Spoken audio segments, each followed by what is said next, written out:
Bonjour, je m'appelle Lionel Bory, à la ferme au cœur du Forêt à Saint-Romain-le-Puy dans la Loire. Alors sur l'exploitation, on a des vaches et des chèvres laitières, donc principalement des vaches laitières sur logette avec tapis, sur lisier. Et nous, on avait des problèmes de pattes, notamment de mortellaro. Donc on avait envie, le pied il est en contact avec le milieu 24 heures sur 24 l'hiver, et même une grande partie de la journée pendant la période estivale. On voulait essayer de diriger, d'avoir des bonnes bactéries pour occuper le terrain, pour que cette mortellaro soit moins présente. Donc on nous avait conseillé le LM Tonix qui va justement nous aider à favoriser les bonnes bactéries déjà présentes sur l'élevage. On l'utilise donc depuis le début de l'année. Et moi je m'occupe plus de la partie animale et j'ai mon neveu notamment qui s'occupe plus de la partie végétale et notamment l'épandage des lisiers sur nos cultures et sur nos prairies.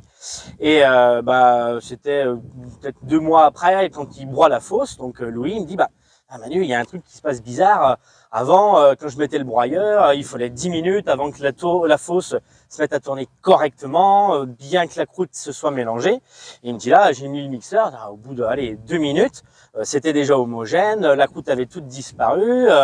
Et c'est vrai qu'il me dit, ce qu'on met dessus, est-ce que ça peut avoir un impact dessus? Je dis, on l'a pas utilisé pour ça, mais effectivement, c'est ce qu'on appelle un peu un composteur, parce qu'on parle beaucoup de compostage sur le fumier. On peut dire que c'est un composteur de fumier et il va agir en sélectionnant les bonnes bactéries pour nos pieds et c'est aussi les bonnes bactéries pour pouvoir prédigérer et en fait ça va permettre aux matières présentes de se composter et de ne pas pourrir en fait. Où on va avoir des mauvaises odeurs, les mauvaises bactéries, souvent les bactéries qui sont pas bonnes, c'est les bactéries qui puent. Et aussi en même temps tous ces phénomènes d'ammoniac, c'est pour ça aussi qu'on va apprendre à utiliser sur les chèvres, comme c'est des animaux qui attirent beaucoup les mouches. Et pour éviter la production d'ammoniac, pour qu'on ait moins de présence, moins de pression sur les mouches. Voilà. Est-ce que tu peux nous dire un petit peu les observations qu'il y a eu à l'épandage du produit? Alors, à l'épandage du produit, ça se découpe en 2 phases. On a la phase, en fait, quand on avait mis la fosse qui est ici, au début, on avait un broyeur fixe. On faisait brasser toutes les nuits un petit peu pour éviter que la croûte se forme, etc. Et puis, le souci qu'on peut avoir, c'est de l'évaporation, enfin plein de choses. Donc là, on avait pris le parti de plus broyer la fosse. Par contre, justement, au moment de l'épandage, le broyage et l'homogénéisation étaient plutôt fastidieuses.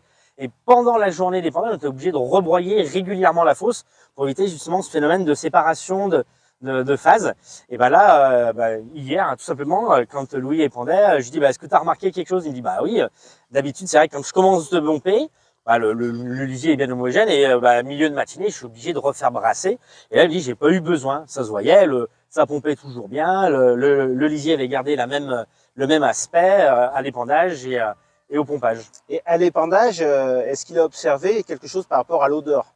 Alors, directement, lui, il l'a pas observé. Parce qu'on est déjà en tonne impandillard, donc on va limiter quand même les odeurs.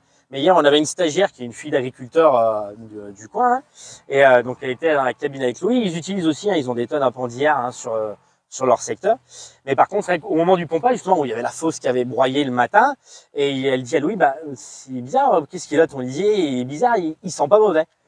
Et on a même un voisin qui est venu l'autre fois sur la ferme, il nous a dit ouais c'est vrai, votre lisier il sent pas mauvais, qu'est-ce que vous mettez dedans? Vous mettez du sambon quelque chose? On leur dit non, au contraire, on va l'activer biologiquement avec ce qui est déjà présent à l'intérieur pour justement qu'il puisse se composter. Et c'est comme le compost d'ailleurs, on parle souvent de ça pour le compost. C'est pour ça qu'on va pouvoir les pendre souvent plus près des maisons d'ailleurs. Là on a aussi ce phénomène. Aujourd'hui, c'est quand même quelque chose qui est important, l'odeur du lisier, notamment nous qui faisons la vente directe. Tous les vendredis, on fait la vente à la ferme. Et c'est vrai que si dans la ferme, ça sent le lisier nauséabond, c'est pas intéressant. Et on fait aussi des journées portes ouvertes. Donc ça, c'est quand même un point positif sur l'exploitation. Ok, bon, je te remercie pour ton témoignage. Merci.